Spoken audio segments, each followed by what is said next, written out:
So that really changed my life because I'm like, oh, I can learn how to do this. You know, this is not some talent you need. You just have to have the passion, the interest that has to come from you. And thankfully, I always had that. I definitely always had the passion for it. So.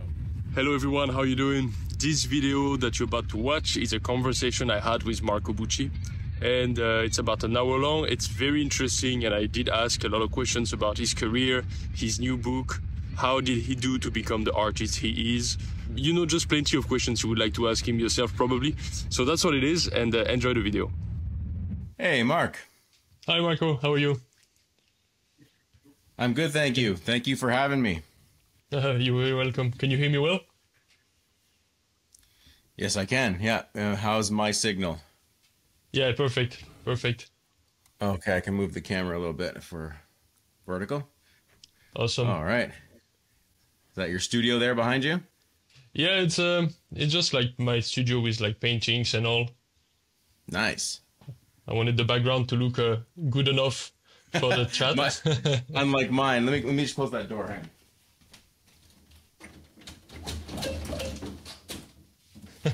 Yeah, it's better. Yeah, my background is has the good way is that way. Yeah, yeah, I can see. All right, so yeah, thank you for having me. No, you're very welcome. So yeah, the point of this video is to chat a little bit about how you got to become the artist you are now, and also to talk a little bit more specifically about fundamentals and the book that is in pre-order now, that is not released yet, but I'm pretty excited to receive it actually.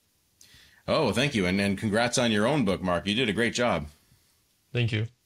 Yeah, actually, it's true that a few months ago when I released my book, I sent it to you because what people don't know is that one of the main inspiration for me to start a YouTube channel was you, and not only based on your art, which I appreciate obviously, but also based on the very crystal clear explanation that you provide people, and that's something I found that was very, very interesting. Especially the 10-minute for better painting series are absolutely great. Thank you. That's a huge honor. Thank you so much. I have, it's funny. I started that YouTube channel almost by accident one day in 2009, actually. So we're getting almost at what, 14 years, 15 years almost. And it just after a few years of posting, I think it was around 2016, so many years after 2009, where I realized like, hey, like people are actually watching these videos and liking them, and I like making them. So now being a teacher with the YouTube as my kind of foundation platform has been a big part of my life now. Yeah, for sure. It's actually pretty, it takes a lot of time to have a YouTube channel. People don't know that. Yeah, yeah. I mean, if you take the videos seriously like we do, then like I can't not put out. I can't let myself put out some quick thing. It's got to be like a good production. You know, everything's got to be right. It takes some planning. So for me, I do about one video a month is what I aim for. If I were full-time YouTube, I could do more. But you know, with all life going on, about one video a month is what I do. I see. I see. So can you tell me a little bit more about your journey as an artist, and how did you get to develop your own art style and all? Yeah, sure. So as you may have seen on my YouTube channel, for folks who have seen it, I didn't start out with any kind of talent. I always knew that I loved drawing. Like I was always jealous of kids who had a natural talent for drawing, and all the way back in grade school, I remember seeing friends who could draw, and I was jealous. I'm like, oh, I can't draw. Maybe I love art, but I can't draw. So when I was in high school, I didn't take any art classes, but I did try and learn like computer art, like CGI, you know, 3D graphics. And this is 1995. 1996. I was the only kid in my high school doing that. Like no one was doing that because software was hard to get, or it was very hard to use back then. And I followed the industry, like the 3D industry, like Jurassic Park of special effects, and you know, Cinefex magazine and stuff. So I learned a lot of, let's call it art concepts, like some composition stuff, some lighting. I learned from 3D. And then when I went to university, I was 19 years old, and there was a life drawing studio just up the road. And I didn't go to art school. I went to film school because I couldn't get into art school. So I went to film school, and I was studying film, you know, camera, storytelling, you know, editing, things like that, stuff I actually use today. And there was a life drawing studio up the road, and he was offering classes, and I didn't need a portfolio to get in because I didn't have one. So he took me in, and he became my very first teacher. And it was just a few short classes. Like I think I did a 6-week class with him, and then maybe another 6-week class.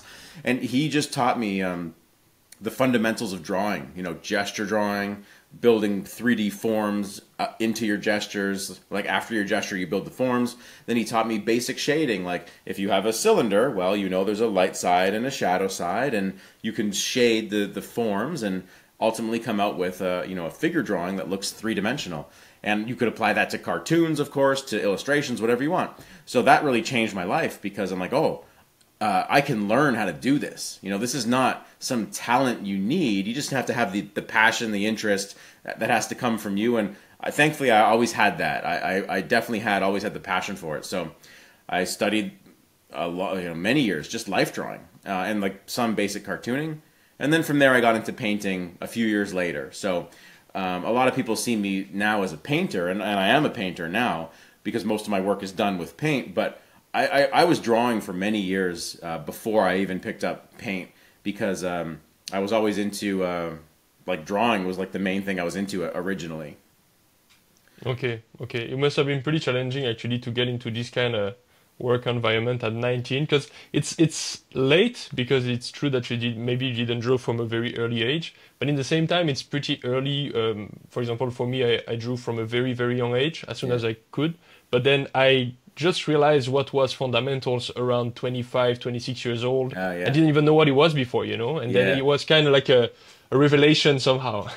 Yes, absolutely. And I feel like I totally agree with you, Mark, that in one way it's a bit late, but in the other way it's nice because I was introduced to fundamentals right away when I started my serious drawing at 19. And to get back to your question about finding my own style, well, one thing that I didn't mention, as a student studying graphics and stuff, I was really into animation. Like ultimately, even though I wasn't really doing much animation at the time because I was learning 3D and I couldn't draw, but I actually wanted to be an animator. So when I was learning to draw, I thought, I'm learning to draw so I can be an animator. And that led me down a certain path of drawing. It wasn't like, yes, it was academic drawing, like classical life drawing, but ultimately I wanted to be able to draw quick shapes, capture life quickly, draw appealing characters, and a lot of that is still in my work today. Like the animation way of thinking is actually in my paintings. You can see it with even the way I use the brush. Like I really prioritize like gestural stuff in my work. It's very rare that you'll see a piece from me that's like fully rendered. Like I know how to render, but I usually find my way through it like in a abbreviated way, let's say. So it's like my stuff looks 3D, but you can still see like evidence of the strokes and the brevity of it. That is what I go for in my personal style, and that's very much from my animation study. Yeah, actually, I was on on the pre-order of your book just before I called you, and one of the pages that is in a preview was a drawing is design, and then there's a lot of text about this concept. I guess I didn't read the whole text actually, but if you say drawing is design, it's also because you like, as you said, the gestural aspect of it, and it's true that your style is very painterly, and that's a thing I wanted to ask you because. You have very painterly style, even though you work a lot digitally. So why not to just work traditionally then? So I actually, when I was first starting, digital painting obviously existed, but it wasn't like the mainstream it is now. I think a student starting now, it's just obvious. Like, you use the computer. Like the students today just have that instant connection with the technology. But for me, that wasn't there, so I did start traditionally. I painted with oils and everything: oils, acrylics, gouache, watercolor, all of them, for 3 years, let's say, before starting digital. So that influences my style for sure, because even when I paint digital today, it's just usually on one layer with very opaque oil-type brushes, or either oil brushes or like transparent watercolor brushes. I can, with digital you can do both, right? So I kind of combine both, but I'm not like a I don't use like digital airbrushy tools or like digital blending tools or Photoshop filters, things like that. I use very just traditional techniques. Now, to your question though, painting traditionally, I still do paint traditionally. I just finished a big acrylic piece a few weeks ago, and I plein air paint outdoors with watercolor and gouache. That's my preferred medium. Digital really came into my life because I pursued a job as an artist, as a painter, and you know, all jobs for me, all jobs today are digital. Now that's not totally true. There are people who still work traditionally, but for speed, for ease of revision, there's so many benefits to working digitally. So I just from an early stage, I kind of realized that, hey, let's just treat the computer like I treat a canvas. And for me, it's all the same. Like whether I'm painting digitally or painting in oils, I think the exact same way. And that's testament to the foundations, the fundamentals. Yeah, I see what you mean.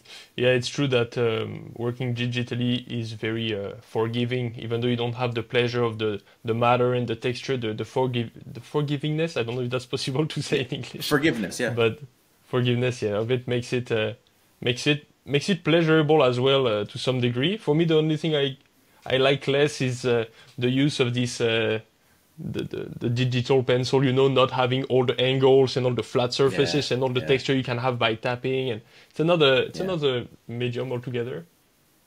Yeah, absolutely. I if I were to pick my favorite medium, it's probably not digital. It's probably watercolor, to be honest, or like watercolor mixed with gouache, like some kind of opaque version. Acrylic. I mean, I love all mediums, but I totally agree. I love getting out I love having, like, in my traditional workstation over there, I have like an airbrush and I have paint brushes. I've got all the pencil crayons. I got all the tools, and I love combining them. For me, I love if I'm painting with oil, I'll stick to just one medium. I'll just paint oil. But if I'm painting with like watercolor or gouache or acrylic, I'll just combine them all and onto a canvas. And I love the different textures you can get with different tools, and the tactile feel is holding it in your hand and feeling it. I love that stuff. And of course, the best part is you have an original piece at the end. It's it's one of one. You know, it's an original. I love that. Yeah, there's nothing like that, and that's with digital. Digital just cannot do that. But with the thing I like about digital though is like you said, the forgiving nature of it, but the fact that you can really experiment quickly with digital. I really like that. With traditional, it's a bit harder to experiment and come back from it. With digital, you can try something and just delete it or undo it. And so I feel like that's a big benefit of digital as well. Yeah, it's true that sometimes you get to practice in a very relaxed, very loose way. When with traditional, sometimes if you have put a little bit of money on the canvas and you have more, definitely a bit more pressure. Yeah, I remember. It's funny. I remember that feeling of pressure when I was younger, and like I remember buying like a good piece of paper for my first time. It was like $10 for one piece of paper, and I was like, oh, I better draw a good drawing. And of course, that is not a good way to think about it. I remember you brought back memories on that one. Yeah, it's actually worse. Like when very often, like you sketch loosely on a crappy piece of paper that has no value, and then you realize you're like, oh, this drawing is actually turning pretty good. It kind of sucks that I didn't start it on a good piece of paper, but also because you were relaxed that this happened. Yes, exactly. That is such a lesson to learn, like the way you approach a piece and your own thoughts and emotions about it, and just being relaxed. And for me, like I learned that lesson. It's funny. I never even really thought about that. But I guess I learned that lesson just by constantly repetition. Do it. And suddenly it just becomes like another thing you do, not like some pressure to perform kind of thing. Yeah, that's it. And it's true that I have the feeling that when you learn how to draw or how to paint, all these things, and you get to learn all the fundamentals, they're almost like a new language to learn. It's very difficult. There's a lot of aspects and all, and eventually you start to be more fluent. Yeah. And I don't know if you have the feeling that maybe you reached a certain point where you don't even really have to think about all this anymore, and they just almost flow naturally. Oh yeah, it's true. It's in some of my videos I talk about like visual language, and it really is that's exactly the way to describe it. Visual language. a way you speak with pictures, and everything from the design of a shape to the rhythm of a gesture to the tightness of render, like it all gives something to the viewer. And as an artist, as an experienced artist, you become aware of what every little mark you make is what it's doing, and what you need to say versus what you don't need to say. Just like choosing words that we're doing right now, right? We're choosing our words to communicate a message. With painting, you choose your moves, your brushstrokes, your lines, or what you don't do to communicate a visual message. And that's all. You nailed it, Mark. I totally think that's what it is. Okay. And you don't think about it after a long time. You don't think about it. Yeah, that's it. And it's a pretty difficult place to be where you actually get relieved of all this, let's say, academic pressure. And then because often what happens that people who draw already, like I did, for example, I drew for like years and years before I learned anything academic. And then eventually you start to learn everything, and then your skills go down a notch, Yeah. They go down because now it's more difficult, and there's a lot more things you have to think about, like the shadow, whatever technical thing it is. And then eventually you have to start to be comfortable again in a new environment of knowledge, let's say, Yeah, absolutely. Yeah. Whenever you stop for the academic to raise your academic level, it's almost like your expression kind of goes down a bit, like you said, because you're focused on refining those skills. But ultimately, I think as an artist, you then have to go switch gears back to the expressive part and say like, ultimately, you're making art not to be academic. Probably you're making art to be expressive, and that is a different problem to solve than just the academic. I think people who draw well academically, there's a lot of them out there, and I'm not even like I would. If you put me in a purely academic setting, I probably wouldn't. I would definitely not be the best in the room because I like it, but like I've only been in that world to a certain point.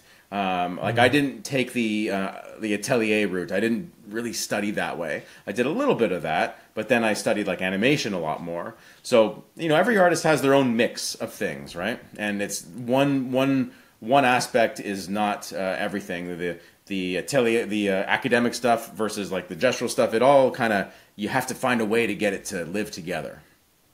Yeah, that's when it becomes the most interesting, is that when you have enough academic knowledge to get some freedom back, and all of this has to serve the storytelling and the meaning of your art piece instead of just being academic just for the show of the technical skills, let's say. That's I totally agree. That's exactly right. Yeah. And so you talk to me a little bit about your book. Like you took a little bit all the knowledge you had in terms of fundamentals, and then you put them all in the book that is like almost 180 pages. It's pretty big actually. That probably took you a lot of work to do. Yeah. 175 pages from front to back. It's So the book, the way I designed the book is obviously there's a lot of different types of drawing books, a lot of great books out there. Your book is awesome, Mark. I wanted my book, just like my art, I wanted my book to kind of represent what goes on in my head when I'm doing my art. But with my book, it's obviously specific to drawing. There is a chapter on color at the end. It's almost kind of like a bonus chapter on color, but most of like 90% of the book is drawing. And yes, you're going to find some stuff you've heard of before, like you're going to find gesture, you're going to find form. But I try to put things in the book that are not just rehashes of like every other drawing book you've read. Like I've read the academic drawing books and like like building the figure and adding anatomy and stuff, and that's great. But I didn't want my book to just be like another person's book. And I wanted mine to be like the concepts that I think will get you a lot of mileage in your drawing. It's hard to explain. Like I'm trying to explain my book without trying to put down anyone else's book. I'm not trying to say like everyone else's book is like not good. That's not it. I just wanted my book to kind of find its own path. And so, for example, there are things in my book where I will focus, like things I'll focus on in my book that I feel like other books very briefly mention. Like, for example, I have a whole chapter on shape design. probably if you go to like an academic figure drawing book, yeah, they're going to mention shapes, but it's probably going to be like pretty quickly mentioned. But for me, I'm like, let's do a whole chapter on shape design. It's like I start the chapter with like a circle. Like obviously everyone knows what a circle is. I don't have to explain that. But let's take a circle, understand like what is beautiful about it, and like apply these to like other shapes now, and shapes you can design, and shapes that are much more, much more advantageous or much more pliable and definable than just a circle. But like, let's take concepts of good shape design and apply it over a chapter. Obviously, me talking about it now is way different than writing it. When I write it, I'm like focused on, just like you said about the language, I'm focused on just the right words. And it took me about a year to write the book. So yeah, I do think that I hope that this book has chapters in it that present maybe familiar concepts, but in an unfamiliar way is what I'm hoping for. I try the same with my YouTube videos, by the way. Like for me, the book is just like a big YouTube video, just in a book. That's what I went for. Even like the way I wrote it as if I'm talking to you, just like I do in my videos. Yeah, that's it. I think that's important because you already have a public and a very you have a very personal way to teach things that works. That it's Yeah. when we're gonna buy a book that we feel like we are spending some time with Marco Bucci. It has to be a signature book from you and not just another book that just collects knowledge about a certain skills. Yeah, exactly. So hopefully, and my publisher. So I have an actual publisher with this. It's not self-published. I love self-publishing, but in this case, it's an actual publisher with which means I had an editor and like a boss to submit to, and they all really liked the voice of the book, and that's how they found me, is from my YouTube channel anyway. So they encouraged me to write the book like as if it were one of my videos, and that's what I did. And I'm happy with that. I'm happy with how the tone came off. I think it's a very easy book to read, and a lot of people pick up art books, and you don't pick up an art book to read it. You pick it up to look at the pictures. I really wanted mine to be like readable. I wanted to sit down and read the words. So I hope that that's also a part of it.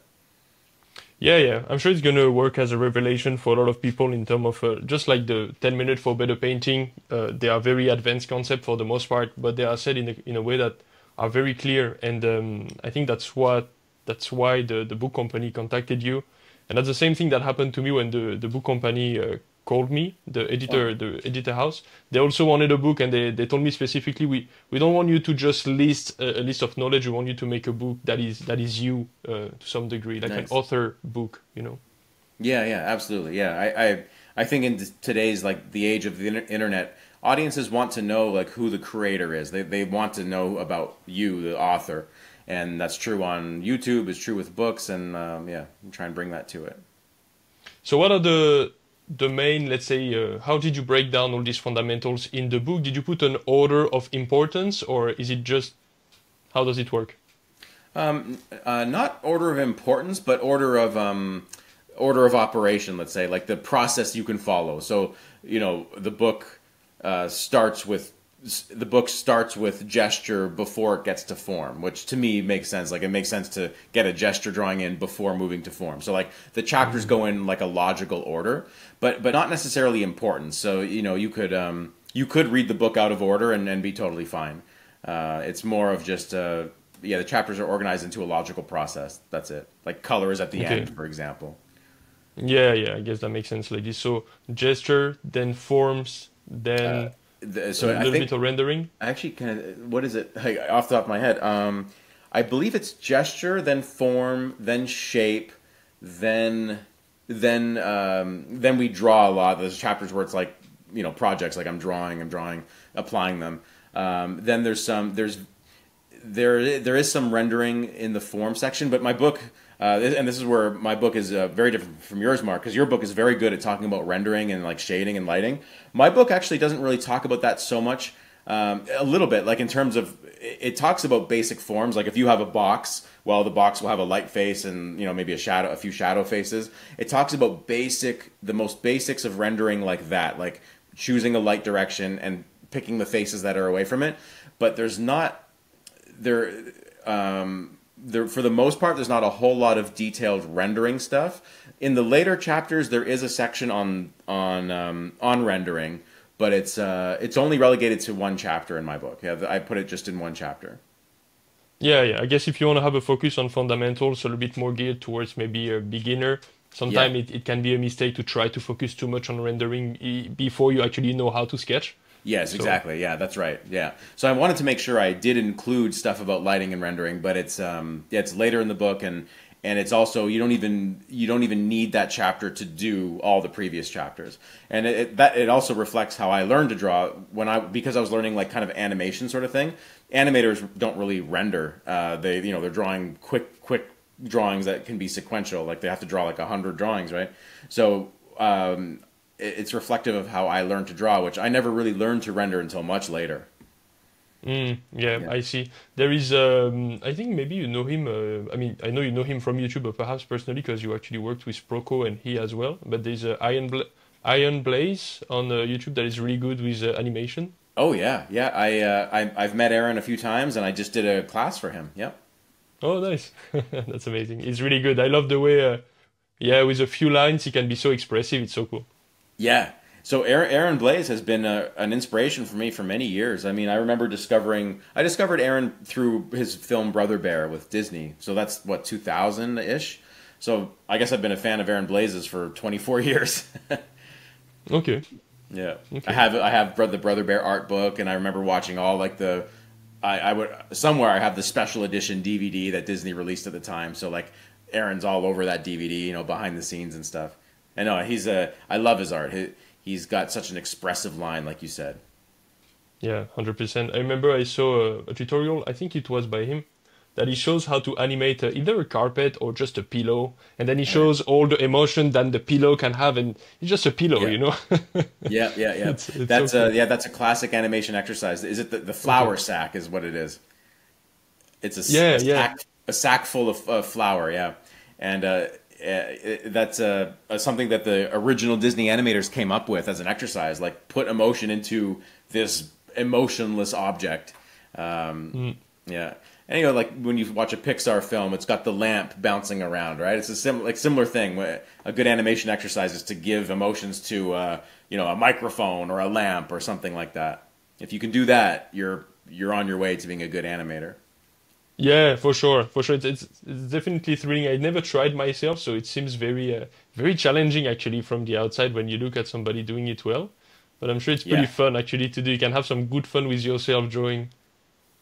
Oh yeah, yeah, and that's the thing about animation. It's not about any individual drawing. It's obviously how they all come together. So I think animation really teaches you a bit of like we'll call it like a meta process where you have to remove yourself from any one drawing and evaluate the whole thing. I feel like that applies in the way I paint anyway, where I'm not attached to like the rendering of any one part. For example, it has to work as a whole. And that means that some parts of at least my paintings, some parts are actually really quickly done. Like I sent you a couple of images, Mark, before this chat.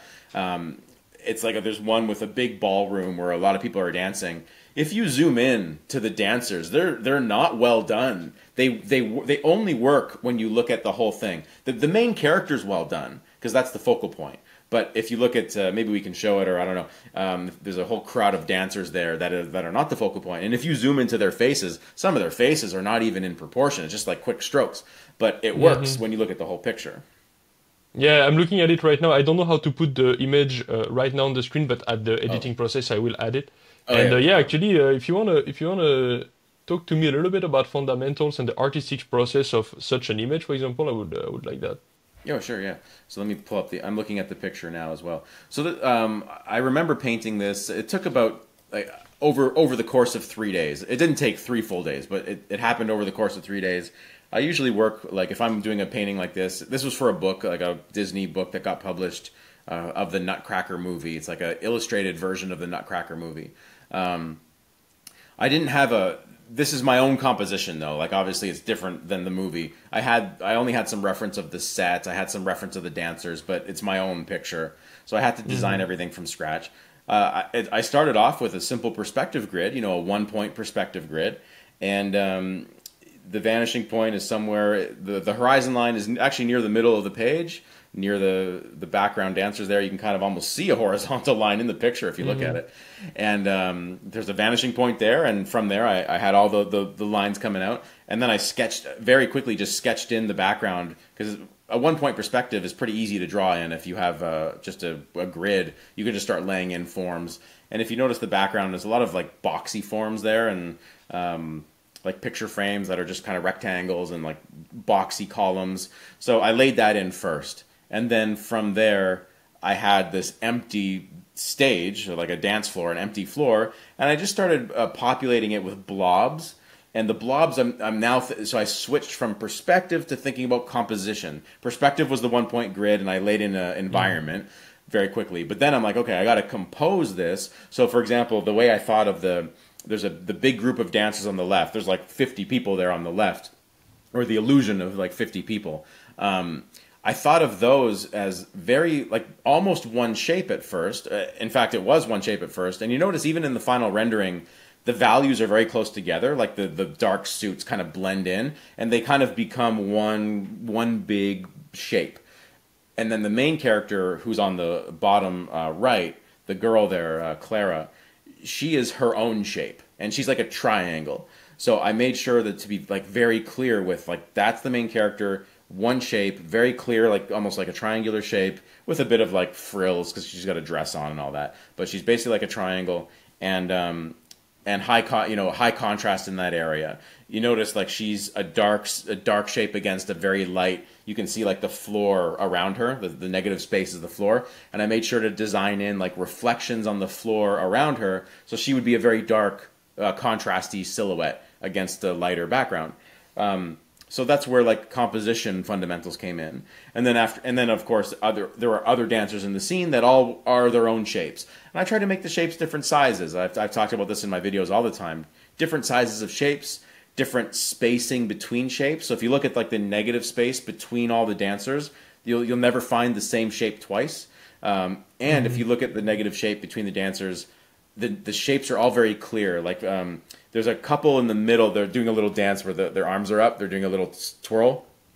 If you look at the negative shape in between those two dancers, it's like a very clear S-curvy shape. And that's just an example of how I think of all my shapes. I try and make sure that I have very clear shape design in my work, and that allows me then in other areas to be very, very abstract and expressive. So like, I think my work really I try and make my work span from like the literal rendered parts, like Clara is like, if you can zoom in on Clara and like see her eyes and see her fingers.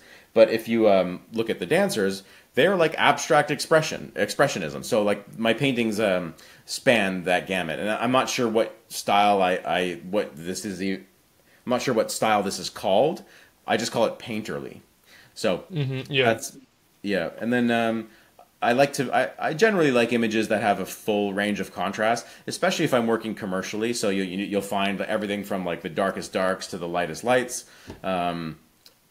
Giving a full range of contrast, but you'll find the most concentrated contrast in the focal point. And that's almost always what I do, because the eye, really goes to contrast, as you know. And also, because I do a lot of commercial art for my job, having a clear focal point is kind of like a very important thing. So I've been trained over the years just to like put high contrast in the focal point. Yeah, the storytelling is the most important part of it, but it's very good. I love it, and I like how, as you said, how not blurry, but how unclear some areas of the painting can be when you start to look a little bit outside of the focal point. Yeah, and those areas, like for example, the dancers who are not in the focal point, the way, like for example, their heads, the way I chose what to put in, it is like anatomy based. Like if you look at any dancer, you'll see like the carved out eye sockets. You won't see renderings of eyes because I took that out, but you'll see carved out eye sockets. You'll see like where the cheek plane is here and where the plane turns. Like these planes point up for the cheekbone, the jaw. These planes point to the side. So you'll see those plane changes, and like it's very anatomically driven. That's the information that's there. So I'm giving you realistic information, but not fully rendered. Yeah, indeed, it's very Arrowhead-like. And Yeah, do you use exactly. some techniques a little bit like James Gurney, who sometimes does his own sculptures to see how the light goes or something like this. Well, you mentioned the Asaro head, and I'm just my Asaro head is on the shelf over there. I have the Asaro head, and whenever I'm working on a project that involves heads, I have that Asaro head right in front of me. I also have this is the Proco skull. I'm sure you've seen this. It's just a little Yes, I nice have. sculpture of the skull. I use that a lot just to remind me. I have it sitting right in front of me all the time. Other than that, and I have I have sculptures around me too. Like this is Andreas Blazic sculptures, Batman here. So like I have physical media around me that I very much do reference. I reference like look up at that Batman and see where the lights and shadows are and see like what makes it look 3D in real life, and I absolutely do reference that. Even if I'm not painting like Batman, I can still look at that sculpture and like understand what the tones are doing, and then I can put that into my work. So I very much do reference real life whenever I can. Yeah, but also the main driver of my painting now is because I've done a lot of study over the years. You build up a visual memory in your brain that will at least get you started. That's my goal, is to get started like without reference, and then bring in the reference like where I need it exactly. Yes, that's a good way to see it, so that you don't have your creativity being limited by the reference you have around you. That's right. Yep, that's exactly right. Yeah. So Disney, for this particular book, I had a lot of reference from the movie, like just stills, not even movie frames. The movie, they could not send me the movie for legal reasons, but they had like still photographer on set, just taking pictures of the actors like just on set. So I had locations and stuff like that. But I couldn't use any one picture as reference. I had to like make my own picture and just use the reference to fill in detail. And that's to me what reference is good for, is like the detail of things. I think the best example that I heard somewhere is like, if I asked you to draw a bicycle, well, we all think we know what a bicycle looks like, but I bet you can't draw one without reference. There's so many little pieces, right? How do you get it? Unless you're a bike expert, you probably can't do it without reference. So that's where reference comes in. It's like where do things go exactly? Yeah, but for the first layout and the perspective and the lens and the way you want to shape it, then definitely you don't Yeah. need it. And then after it comes, That's right. You could like block in a bicycle from memory, but then yeah, you can compose it. Yeah, that's right. But then when it comes to actually finally putting it in the scene, you might need reference for that part. And there's a million little things like that for me from real life. that's the point that is pretty difficult to reach, is to reach the point of what I call artistic freedom, where Yeah. you don't need anymore to have the image in front of you to be able to copy something. Yes, you will need a reference later if you do want to render it really well or to make it very accurate and all. But for the Yeah. first part, you know how to manipulate the 3D shapes in space in order to draw pretty much anything you want. Yeah, that's exactly the way I look at it too. Yep. And that's where the form part of drawing is so important. In your book, Mark, and my book, we both talk about forms. Forms are unavoidable. You have to learn basic forms, because then your brain, if you learn it well, you could move forms just in your imagination, and like suddenly you can draw a million things because everything can be reduced to basic forms. Yeah, that's it. Can you talk a little bit about the other illustration you sent me? I think it's the Yeah, mermaid thing. yeah. That's another Disney piece, The Little Mermaid. Let me just pull it up here. Here it is. So this one, it's funny. So this one has I designed it to have a very like just strong visual impact with contrast. But this time it's not only value contrast, lights and darks. Ariel and the fish, flounder, are very light against much darker backgrounds, so they instantly pop. But also color contrast, and this, it's not subtle. The characters are very warm and the background's very cold, so that's a big contrast. Now it's funny, I chose that because I only had 6 hours to paint that. Okay. It was a maybe 6 hours, 8 hours, one day. I had one day. Disney contacted me in the morning. They're like, we need something by like 6 p.m. So I had like 7 hours maybe. And so what I did to do that was, I'm like, okay, there's really no room for subtlety. Let's just go big, like big value changes, big lighting color changes. and that's what drove me to push the background like blue. Obviously they're underwater, right? So it's like, okay, they're underwater. Well, I can make the background probably blue because if you in real life, if you go underwater and take a picture, you're not going to have a ton of colors. It's going to be like these blues. So it was an easy choice to say, okay, dark and blue, and there is going to be some beautiful light coming from the top because that's the surface of the water. So the light's going to be bright up here, but Ariel's all the characters are all the way down here, so they can be against like darker blues. And I happen to also know through experience that blue, like every color, I know you know this, Mark. Every color has an inherent value. Like for example, yellow is like a light color. Yellow can get a lot lighter value-wise than blue. Blue naturally wants to go dark. So having blues in the background, it was a natural push for me to go dark with the blues, and then the yellow fish, and even Ariel's skin tones are very yellow. I could go light with the yellow. So I have a video on this. Different colors do have their own intrinsic value ranges, let's say. And some colors can't go as bright as others. Like with purple, you just can't get as light value as you can with yellow. So I designed it that way. Big contrast, big color changes. And again, you'll notice if you zoom in, a lot of that background is very abstract. I only picked out a few forms in there to make the illusion of detail, which I do all the time. So like over the years, I've become better at figuring out like what can I put in detail-wise or rendering-wise that allows me to not put that in somewhere else. For me, it's always a trade-off. It's like detail here, which means no detail there. So I like that trade-off. That's just me, though. That's just what I look for. Every artist can do their own thing, obviously, but I like that trade.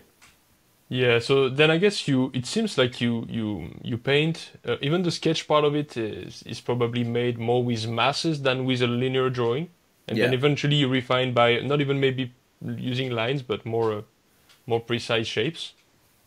Yeah, it's right. So massing, starting with value shapes is a big way I work. I usually don't start with a detailed line drawing.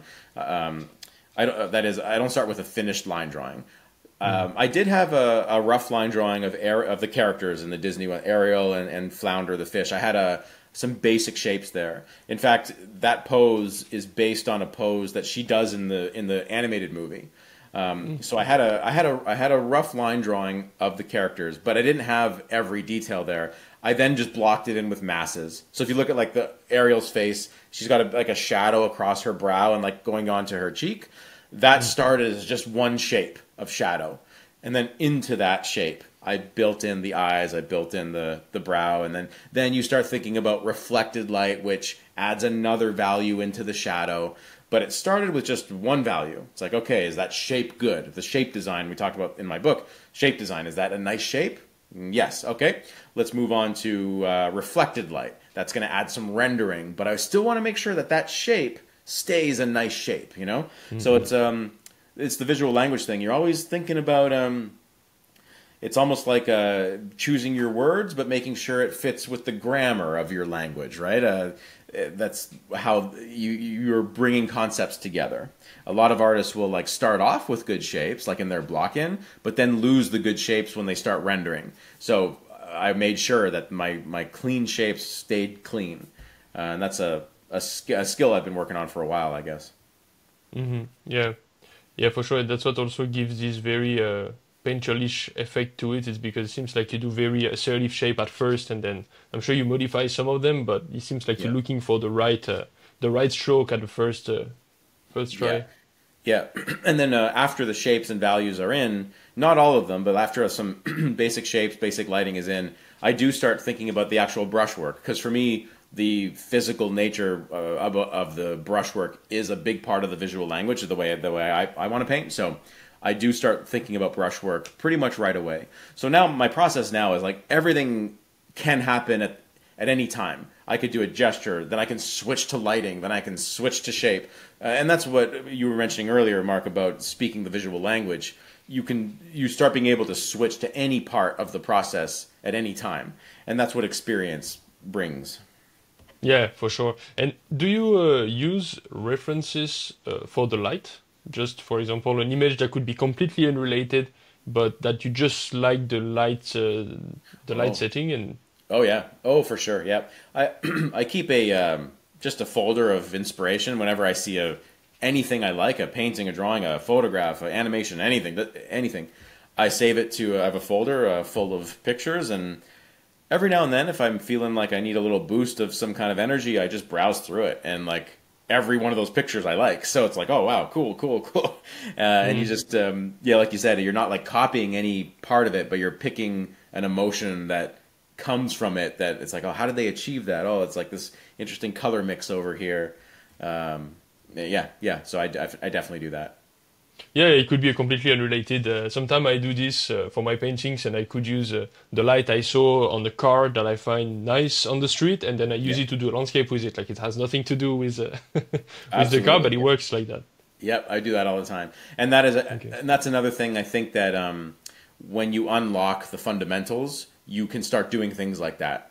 You can start taking unrelated information and porting it over to something else.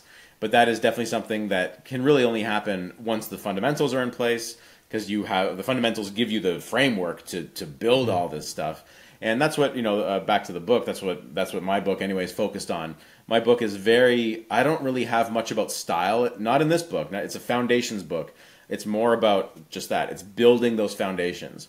But I tried to write it in a way that it's not dry or boring though as well. Yeah, I understand. Do you have any advice for new artists, or let's say, yeah, I guess new artists before we stop this podcast? Yeah, I mean, I guess related to what I was just saying, I think it's a lot harder today to slow down because of the internet and just the way information is constantly presented. Where, I'm a bit older. I started in a time where that was not a concern. I do think, though, it's always valuable and beneficial to a new student or a new artist to not be concerned with sharing anything yet for the first little while. For me, it was the first few years. I don't think it has to be that long, but for the first, say, maybe even few months, just focus on foundational exercises and get your brain used to applying different fundamentals on a picture and breaking things down. It's the learning curve is steep at first. At least in my experience, it was. It's steep at first. You have to learn a lot of things, but then you'll reach a point. For me, it was about like 6 months in, 7 months in, where I started being like, oh, this I could start combining things. Gesture and form. I can start putting those together, and suddenly I have the basis of a drawing. Still wasn't a drawing that I could like wanted to share with people, but in my head, I'm like, oh wow, things are happening. So I would say to a new student, just be prepared to go slow at first. Don't think that your drawing has to be good to be successful. You're learning, so you are going to fall and you're going to stutter with it, but at the same time you have to, because that's how you identify your areas of weakness and therefore the areas you're going to have a lot of growth in. So go Yeah. slow at first. Don't get sucked into social media, which I think is a big concern today, which is something I didn't have to deal with because I started in 2000. Hmm. Yeah, that's my biggest piece of advice. And then I guess my second piece of advice is you will naturally want to emulate other artists at first. Everyone goes through that. We all have our favorite artists from day one. And I still have that. A lot of the pictures on my wall around me are from my favorite artists. But you'll learn eventually that you are your own person, and you have to be able to be willing to explore your own methods and ways that an image should be constructed, because you probably have your own thing to say. And if you spend too much time trying to copy another artist or try and follow in their footsteps, probably at some point it'll actually stop serving you, because you'll experience a bit of a jarring feeling where suddenly like you might want to go another way. And I would say when you start feeling that, you should explore your own way. Yeah, that's very true.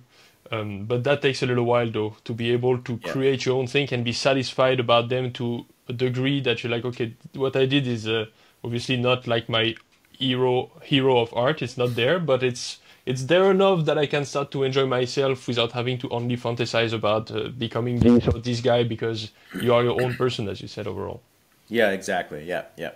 And that's where I think, where say social media is good, because social media is going to give you a lot of feedback. And I remember learning that my, let's call it my style. I remember learning my style was working because I started getting feedback from people being like, oh, that's like, people liked it. And that was a big wind in my sails. Yeah. There's something I wanted to add just very quickly, because you talked about the fact of going too fast, and there's a big concern these days about AI as well. Yeah, And yeah. I find personally that for professionals it's a bit different, because it is probably going to reduce the amount of work available and all. But for newcomers, I would tend to think that art is first of all a matter of passion. Whether it's music, drawing, or cooking, it doesn't matter, as long as you're passionate by something. It doesn't matter if an AI is better than you or not. And also not to be too worried, because you don't need an AI for people to be better than you. You go in any museum and you're going to see people who are going to be just so much better. So Yeah, no need for AI, you know. that's a good point. Yeah, I think I do think a beginner today has it even tougher because of something like AI. It's so I would imagine be so tempting to be like, oh, why am I learning this? I'll just type it into an AI model. But like the thing that I know to be true, and I know Mark, I know you know to be true, is the way a human can express an idea is light years beyond what AI can do, because we can put emotion into any part. We can tell a story. You talk about storytelling on this podcast. A human knows how to put a story into like any part of the picture or every part of the picture, whereas AI can't do that. And AI will just give you a generic rendering of something, and yeah, I know you could type in different styles and stuff, but at the end of the day, just as your own personal experiment, go find good art and then compare it to AI, and you will see a huge difference. So I am a little fearful for new artists today, because that might be a hard lesson that not everyone will be willing to learn. But at the same time, the passion, like you said, Mark, the passion of an artist will carry you forward, will carry you through it. And I haven't seen a drop off in passion. I don't think AI will ever kill the human passion for art. Yeah, I hope not. And if he does, then yeah, because that's it. Like, it's the passion that will drive anybody. Because before you become a professional artist, you are passionate by it. Then you study it, whether on your own or at school, and then one day you're good enough so that people pay you for it. But you don't start drawing. When I was 5 years old, I didn't start drawing thinking one day I'm going to make a living out of it. Right. You know, it's just natural. Exactly. Yeah. Exactly. Yeah. Exactly. And oh, I was gonna say something and I can't remember what it is. Oh, yeah, like just learning to speak the language of visuals is something that AI also can't teach you. So the other part of my fear with AI is like, it doesn't teach you anything. Like, if for someone just using it, say from day one, you're not actually learning how to speak visually. Like the visual language we're talking about, AI doesn't teach you that. It's just gonna spit out a picture that, okay, you got a picture, but like I could Google and get a picture, right? Like it's not really to me, it's really not an art tool. To me, it's like, it's an image generator. It's what it is. It's literally what it is. It generates pictures just like a Google search will generate pictures. But to learn to speak the language of art, like, you got to just sit down. That hasn't changed. You got to sit down, study it, practice it, get better at it. And then one day, I promise, one day you will look at AI pictures and laugh, because like it falls short in so many ways. I see what you mean. Awesome. That's it. Thank you so very much, Marco. It was a real pleasure anyway to have you here, so thank you so very much. Yeah, well, thank you, Mark. It's been a pleasure to talk to you, and everyone go check out Mark's book and your great work. And yeah, it's a pleasure to talk to you. Let's do it again next time. Thank you so very much. Take care. Have a great day. Bye.